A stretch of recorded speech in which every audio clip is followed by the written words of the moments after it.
అంటే బాడు అందుకని ఇంట్లో లేవు పోరి దించుతున్నా బట్టలు మడకెడుతున్నది బోడకుండా దాన్ని దించింది పోరి నాగమైంది అరే అందుకని ఒకటి ఉన్నది.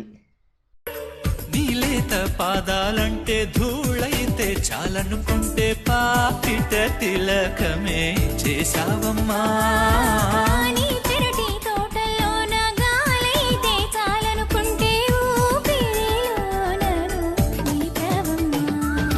నాలో నేడే వెలిగిందే ఆశాదీపము